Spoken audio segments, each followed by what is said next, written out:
The Stuxnet thing was a bad idea? No, just that before he knew what it was and what it attacked. Oh, I get it. That he was responding to something that we thought was a threat to critical infrastructure in the United States. Yeah. The worm is loose. The worm is loose. I understand. But there's a further theory having to do with whether or not, following upon David Sanger's. I got the subplot, and who did that? Was it the Israelis? And yeah, I truly don't know. And even though I don't know, I still can't talk about it. All right?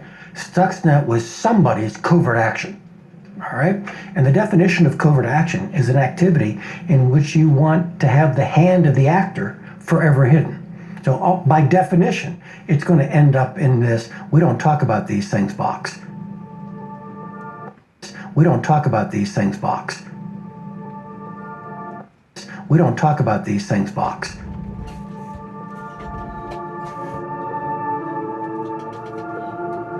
To this day, the United States government has never acknowledged conducting any offensive cyber attack anywhere in the world. But thanks to Mr. Snowden, we know that in 2012, President Obama issued an executive order that laid out some of the conditions under which cyber weapons can be used. And interestingly, every use of a cyber weapon requires presidential sign-off. That is only true in the physical world for nuclear weapons.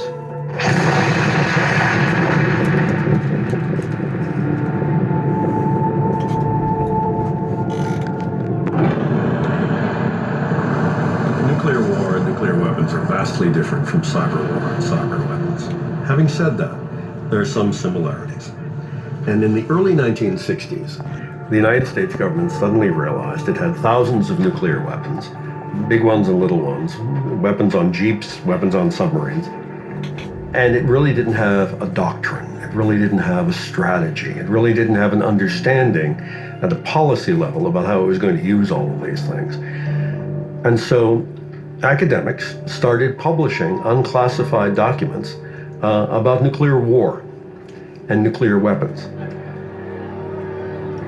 And the result was more than 20 years in the United States of very vigorous national debates about how we want to go use nuclear weapons. And not only did that cause the Congress and people in the executive branch in Washington to think about these things, it caused the Russians to think about these things. And out of that grew nuclear doctrine, mutual assured destruction, all of that complicated set of nuclear dynamics. Today, on this vital issue, at least, we have seen what can be accomplished when we pull together. We can't have that discussion in a sensible way right now about cyber war and cyber weapons because everything is secret. And when you get into a discussion with people in the government, people still in the government, people who have security clearances, you run into a brick wall. Trying to stop Iran is really my number one job. And I think... Can I ask you, in that context, about the Stuxnet computer virus potentially? You can ask, but I won't comment. Can you tell us anything? No. What do you think has had the most impact on their nuclear decision-making? The Stuxnet virus? I can't talk about Stuxnet. I can't even talk about the operation of Iran centrifuges. Right. Was the U.S. involved in any way in the development of Stuxnet? It's hard to get into any kind of comment on that until we finished our examination. But sir, I'm not asking you if you think another country was involved. I'm asking you if the U.S. was involved. And this is not something that we're going to be able to answer at this point. Look, for the longest time, I was in fear that I couldn't actually say the phrase computer network attack. This stuff is hideously overclassified, and it gets into the way of a mature public discussion as to what it is we as a democracy want our nation to be doing up here in the cyber domain. Now, this is a former director of NSA and CIA saying this stuff is overclassified. One of the reasons is highly classified as it is. This is a peculiar weapon system. This is the weapon system that's come out of the espionage community. And so those people have a habit of secrecy. Secrecy is still justifiable in certain cases to protect sources or to protect national security. But when we deal with secrecy, don't hide behind it, that to use it as an excuse to not disclose something properly that you know should be, or that the American people need ultimately to see. While most government officials refused to acknowledge the operation, at least one key insider did leak parts of the story to the press.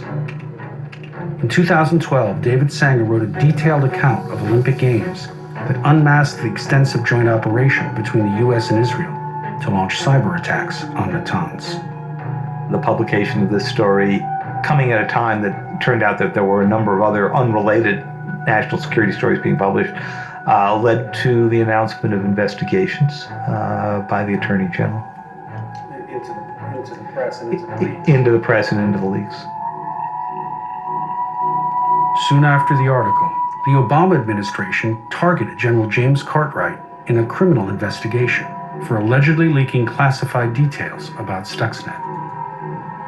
There are reports of cyber attacks on the Iranian nuclear programs that you've ordered. What's your reaction to this information getting out? Well, first of all, I'm not going to comment on the details of what are supposed to be classified items. Since I've been in office, my attitude has been zero tolerance for these kinds of leaks. We have mechanisms in place where if we can root out folks who have leaked, they will suffer consequences. It became a significant issue in a very wide-ranging investigation in which I think most of the people who were cleared for Olympic Games at some point have been, interviewed and so forth.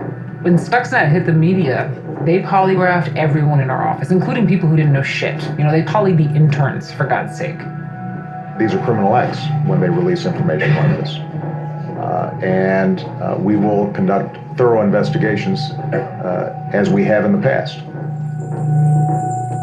The administration never filed charges, possibly afraid that a prosecution would reveal classified details about Stuxnet. To this day, no one in the U.S. or Israeli governments has officially acknowledged the existence of the joint operation. I would never compromise ongoing operations in the field, but we should be able to talk about capability. We can talk about our bunker busters. Why not our cyber weapons? The secrecy of the operation has been blown. Our friends in Israel took a weapon that we jointly developed in part to keep Israel from doing something crazy, and then used it on their own in a way that blew the cover of the operation and could have led to war. And we can't talk about that? There's a way to talk about Stuxnet. It happened. To deny that it happened is foolish. So the fact it happened is really what we're talking about here. What are the implications of the fact that we now are in a post-Stuxnet world? What I said to David Sanger was, I understand the difference in destruction is dramatic, but this has the whiff of August 1945. Somebody just used a new weapon, and this weapon will not be put back into the box. I know no operational details and don't know what anyone did or didn't do before someone decided to use the weapon, all right? I do know this. If we go out and do something, most of the rest of the world now thinks that's a new standard, and it's something that they now feel legitimated to do as well. But the rules of engagement, international norms, treaty standards, they don't exist right now. The law of war, because it began to develop so long ago, is really dependent on thinking of things kinetically in the physical realm. So, for example, we think in terms of attacks. You know an attack when it happens in the kinetic world. It's not really much of a mystery. But in cyberspace, it is sort of confusing to think, how far do we have to go before something is considered an attack? So we have to take all the vocabulary and the terms that we use in strategy and military operation and adapt them into the cyber realm. For nuclear, we have these extensive inspection regimes. The Russians come and look at our silos. We go and look at their silos. bad as things get between the two countries, those inspection regimes have held up. But working that out for cyber would be virtually impossible. Where do you send your inspector? Inside the laptop of, how many laptops are there in the United States and Russia? It's much more difficult in the cyber area to construct an international regime based on treaty commitments and rules of the road and so forth. Although we've tried to have discussions with the Chinese and Russians and so forth about that, but it's very difficult. Right now, the norm in cyberspace is do whatever you can get away with. That's not a good norm, but it's the norm that we have. That's the norm that's preferred by states that are engaging in lots of different kinds of activities that they feel are benefiting their national security. Those who excel in cyber are trying to slow down the process of creating regulation. Those who are victims will like the regulation to be in the open as soon as possible. International law in this area is written by custom, and customary law requires a nation to say this is what we did and this is why we did it. And the U.S. doesn't want to push the law in that direction, and so it chooses not to disclose its involvement. And one of the reasons that I thought it was important to tell the story of Olympic Games was not simply because it's a cool spy story. It is, but it's because as a nation, we need to have a debate about how we want to use cyber weapons, because we are the most vulnerable nation on Earth to cyber attack ourselves. If you get up in the morning and turn off your alarm and make coffee and pump gas and use the ATM, you've touched industrial control systems. It's what powers our lives. And unfortunately, these systems are connected and interconnected in some ways that make them vulnerable. Critical infrastructure systems generally were built years and years ago without security in mind, that they didn't realize how things were going to change. Maybe they weren't even meant to be connected to the internet. And we've seen through a lot of experimentation and through also, unfortunately, a lot of attacks, that most of these systems are relatively easy for a sophisticated hacker to get into. Let's say you took over the control system of a railway. You could switch tracks. You could cause derailments of trains carrying explosive materials. What if you were in the control system of gas pipelines, and when a valve was supposed to be open, it was closed, and the pressure built up that the pipeline exploded? There are companies that run electric power generation or electric power distribution that we know have been hacked by foreign entities to have the ability to shut down the power grid. Imagine for a moment that not only all the power went off on the East Coast, but the entire internet came down. Imagine what the economic impact of that is, even if it only lasted for 24 hours. According to the officials, Iran is the first country ever in the Middle East to actually be engaged in a cyber war with the United States and Israel. If anything, they said the recent cyber attacks were what encouraged them to plan to set up the cyber army, which will gather computer scientists, programmers, software engineers. If you are a youth and you see assassination or nuclear scientists, your nuclear facilities are getting attacked, wouldn't you join your national cyber army? Well, many did.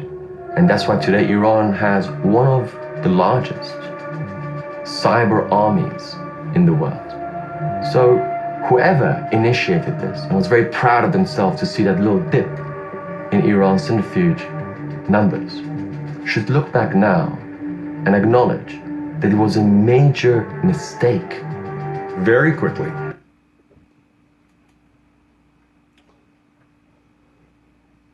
These disturbances are all part of the prophecy that was given up in Kentucky in 2007 pertaining to electrical disturbances. Even though electricity comes in different forms, regardless whether it's natural electricity pertaining to lightning, or electricity that goes down through the power lines pertaining to volts, regardless whether it's 2-phase or 3-phase, regardless whether it's 110 or 220, or regardless whether it's pertaining to the very thing that powers your laptop, the very thing that powers your telephone. Talking about gigabytes, megabytes. These are all part of electronical opponents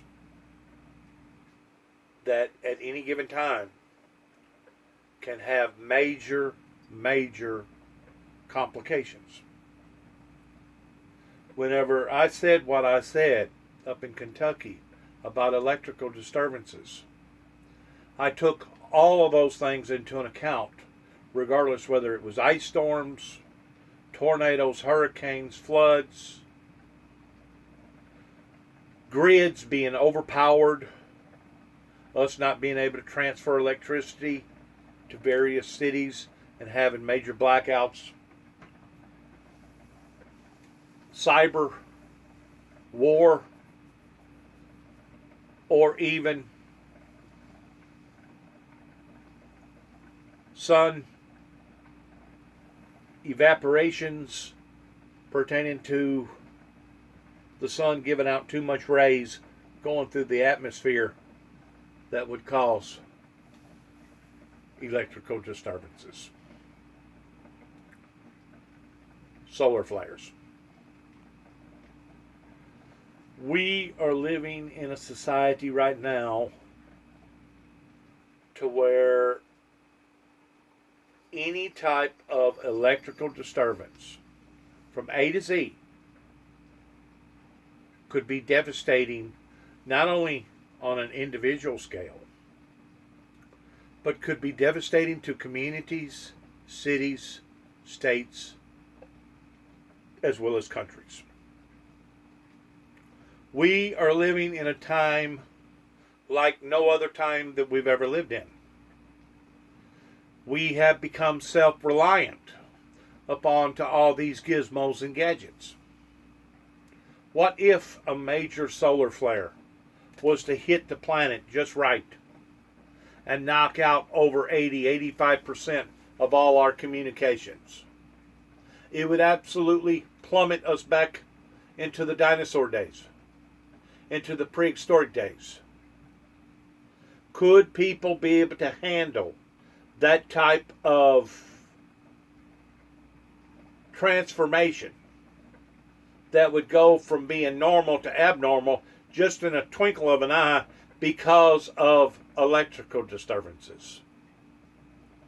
What's more, the people up in Grand Rivers, Kentucky, the people up in Benton, Kentucky, Caldwell, Paducah, Livingston County, Marshall County, Mayfield, Kentucky,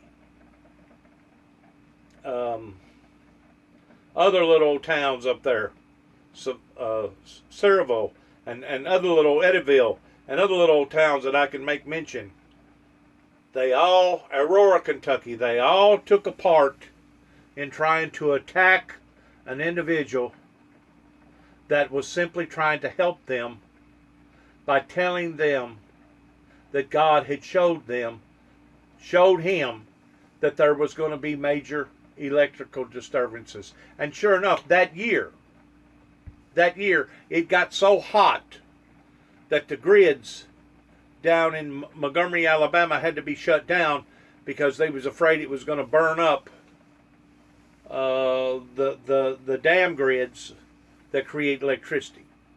In addition to the horrendous ice storm that hit in January 2009, that basically left about 3.5 inches of ice on devastated places up in Kentucky, to the point that the governor had to declare a state of emergency on give or take about 75 or 80 counties.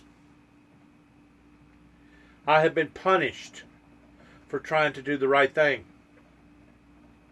I have been punished by telling people that God had showed me that a bloody road was coming, a bloody road ahead. these things was not interpreted properly, professionally. And because of it, Homeland Security attacked me and my own people right here in my own county. May God have mercy upon all these people that have brought this type of darkness to not only our country but to our planet. These Hunger Games that they continue to play are only going to get intensely worse as we walk into the darkness of this winter in 2020, regardless of who or what president may be elected, because perilous times are upon us. Times that could have been prevented if the right people would have done the right thing during the course of 9 tapes winding up at the White House in 1980 and 8 that helped to dissolve the Cold War pertaining to the Berlin Wall and the United States.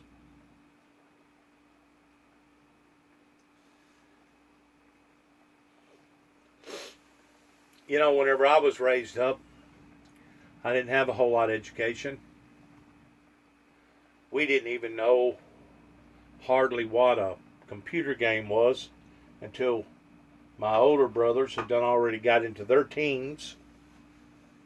And I think it was Pac-Man was one of the first computerized gizmos or gadgets that we finally got one Christmas, and the boys wore the thing out, spending endless amount of time in trying to defeat a machine.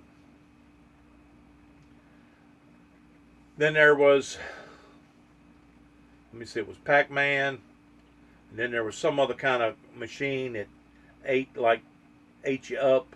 I forgot the name of that machine. And there was different types of computerized digital games that was coming out at that time, give or take along about the late 70s or early 80s. And who would have ever thought, in comparison to then, in comparison to where we are today, how much of a transformation period that we have went through in the computer age. And if that has went on just amongst the civilian race, can you only imagine what has went on in the military race amongst various countries that have various controls over the very thing that they're talking about right here. So please, please pay attention to what you're listening to, because these things are real. You know, my grandfather, before he died in 1969, whenever they wound up landing on the moon, Armstrong, he denied every bit of it and said that it wasn't real, that they're creating this all in Hollywood. You're always going to have a certain amount of people that's going to be deniers, that's not going to be willing to wake up and understand how we are evolving, not only as a nation, but as a planet. You're always going to have your deniers that denies various things, regardless whether it's global warming or the fact that we are basically now living one day to another off of the very things that they're talking about right now. But they're real, just like the coronavirus is real. So as you listen to this, realize this could be destructive in not only our lives, but it could be destructive to the world if we do not have a backup on top of a backup on top of a backup in case all this was to fail.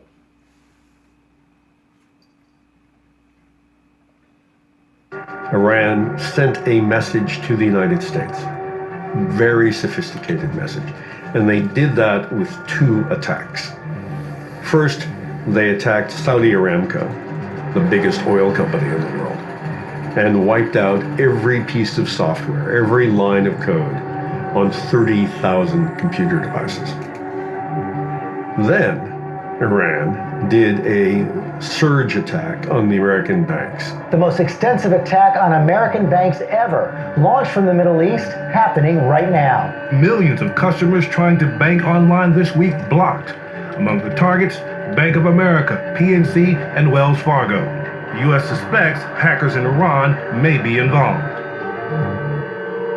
When Iran hit our banks, we could have shut down their botnet, but the State Department got nervous because the servers weren't actually in Iran. So until there was a diplomatic solution, Obama let the private sector deal with the problem.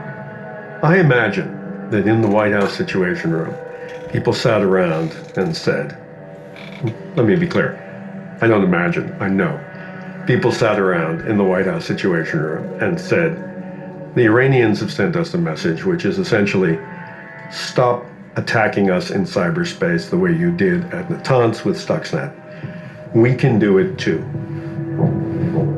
There are unintended consequences of the Stuxnet attack. You wanted to cause confusion and damage to the other side, but then the other side can do the same to you.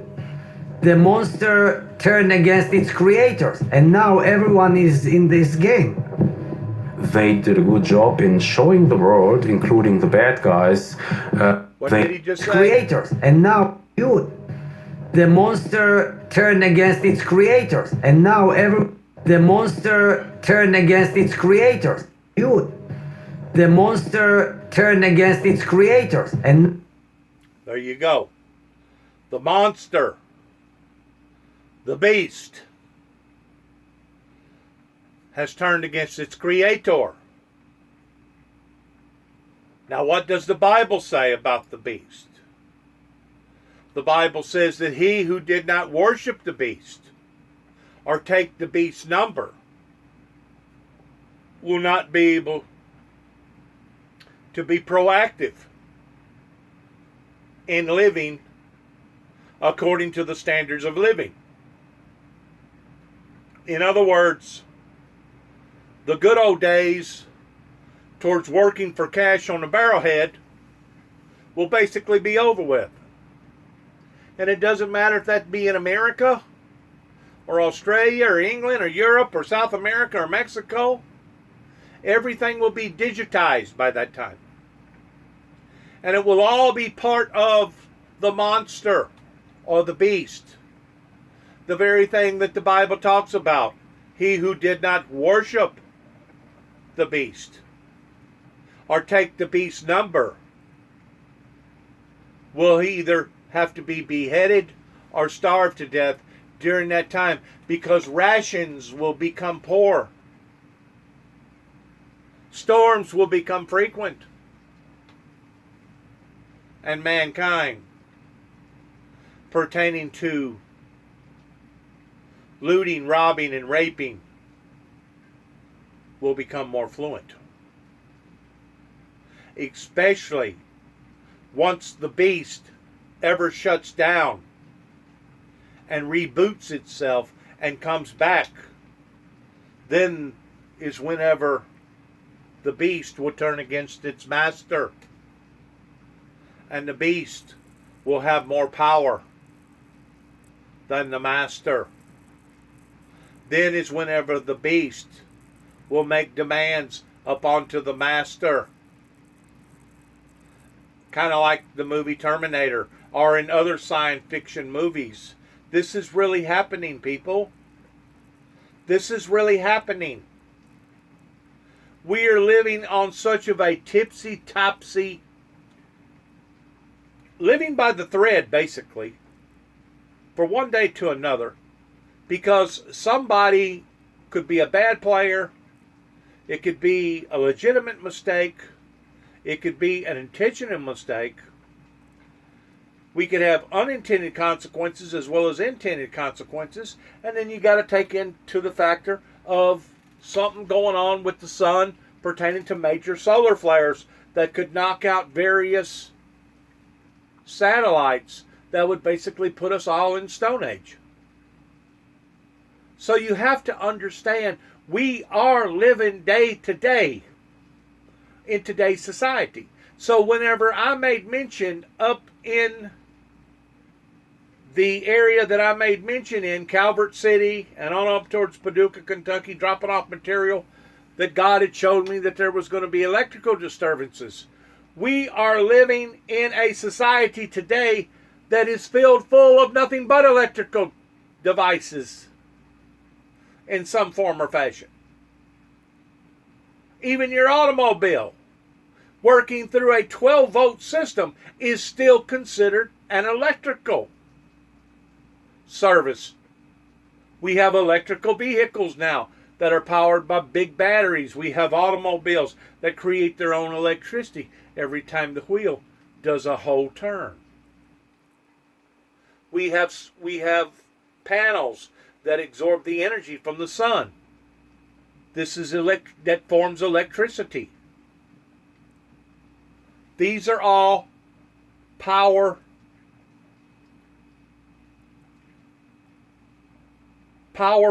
panel planned events that is putting us where we are today in the 21st century towards the beast. So whenever I put out the advisories, the warnings that I did, I wasn't trying to hurt the people up in Kentucky. I had no intentions of wanting to do anything to the Kentucky Dam, pertaining to the Kentucky Dam, transferring electricity by moving water, by moving their turbines. I had that was the least thing in my entire mind towards me going to be destructive to something as big as a Kentucky Dam. Do you realize how many megatons of TNT that it would take? Megatons to even burst or crack or damage a dam. You would have to have a boat as big as a ship, and it would have to have thousands and thousands and thousands of pounds of TNT on it just to be able to even fracture or crack something as big as the Kentucky Dam. You would have to have a whole 18-wheeler full of nothing but TNT. Hundreds of tons to be able to make a dent in something as big as a Kentucky Dam. But yet now I got punished for doing the right thing, for trying to do the right thing. And now look at where we are today in 2020 with all this hacking going on and all these influences with Russia, North Korea, as well as Iran in trying to infiltrate our elections. Electrical disturbances was the words that I used.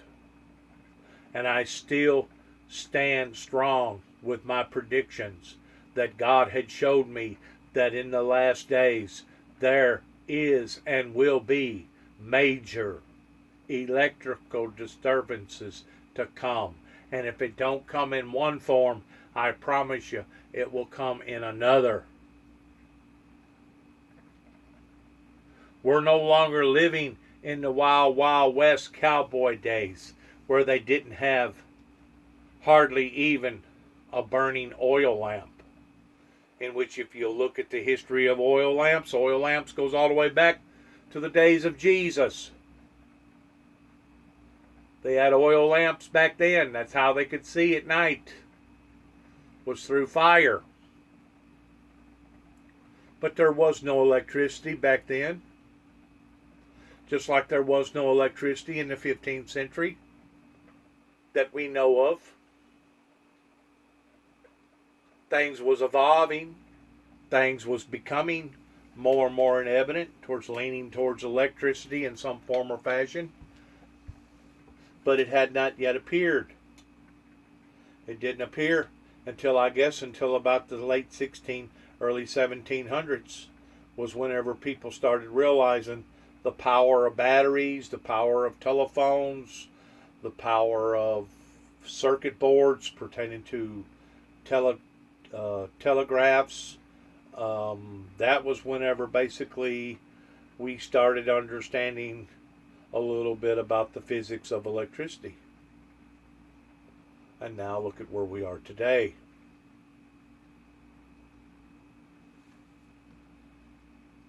It's really sad whenever you are this misunderstood by the atmosphere of the beast that was trying to ruin or destroy the very person that was trying to save the people to begin with. It's really, really sad. Just as the white man come over to desecrate the land from the red man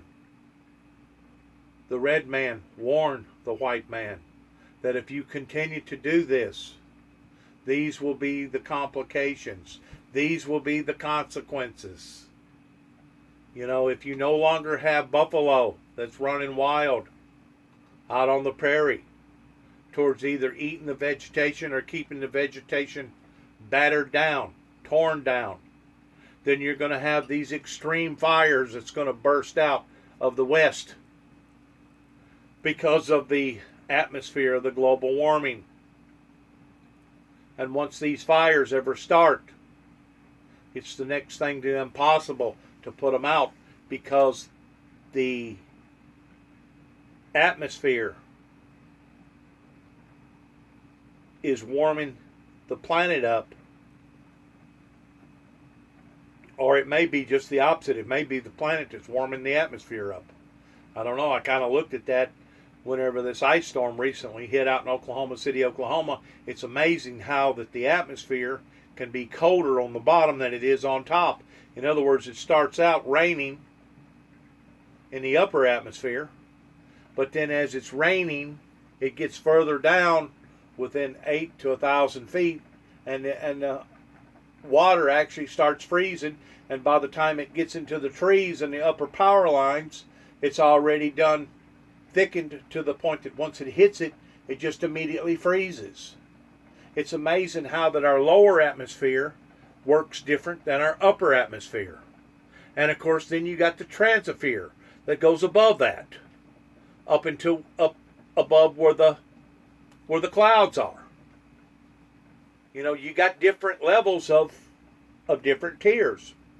And then of course you go a little higher where you get above the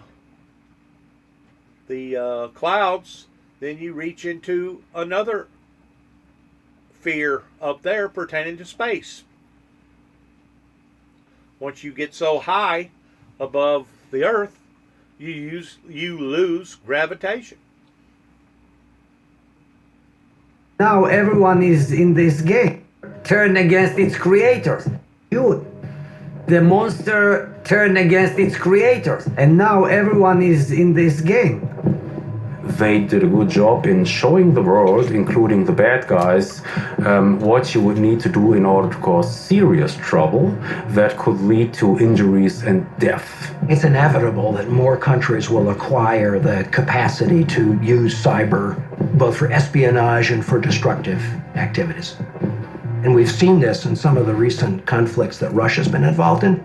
If there's a war, then somebody will try to knock out our communication system or the radar. State-sponsored cyber sleeper cells, they're out there everywhere today. It could be for communications purposes, it could be for data exfiltration, it could be to, shepherd in the next Stuxnet. I mean, you've been focusing on Stuxnet, but that was just a small part of a much larger Iranian mission. There was a larger Iranian mission? Nitro Zeus. NZ. We spent hundreds of millions, maybe billions on it. In the event the Israelis did attack Iran, we assumed we would be drawn into the conflict. We built in attacks on Iran's command and control system so the Iranians couldn't talk to each other in a fight. We infiltrated their IADs, military air defense systems, so they couldn't shoot down our planes if we flew over. We also went after their civilian support systems, power grids, transportation, communications, financial systems. We were inside, waiting, watching, ready to disrupt, degrade, and destroy those systems with cyber attacks. In comparison, Stuxnet was a back alley operation. NZ was the plan for a full-scale cyber war with no attribution. The question is, And of course, anytime you got a back alley operation, odds are you're going to have a back alley brawler that don't mind getting his hands dirty towards doing the things that they're doing.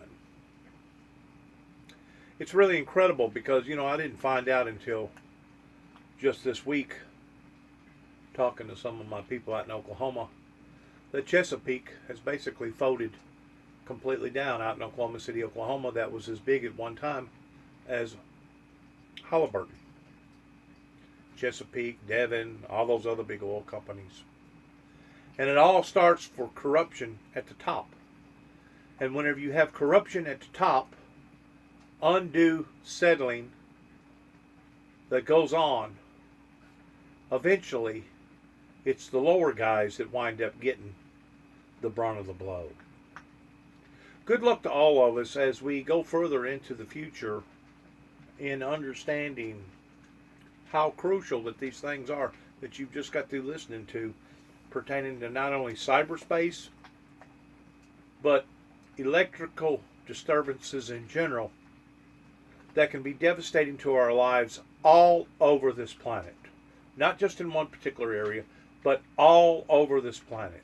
Unless you have used a great deal of thought in having a backup to a backup to a backup, it can be one of the things that would literally put any nation to its knees if you could cut off its energy supply stations to the point that nobody was gaining access to electricity. It could be the very thing that our terrorists today are planning and plotting towards trying to bring America to its knees. Good luck, and we pray for America. May God bless America, and may we continue to strive in doing that in which what we know is rightfully right in the eyes of our Creator. Thanks again, and shalom.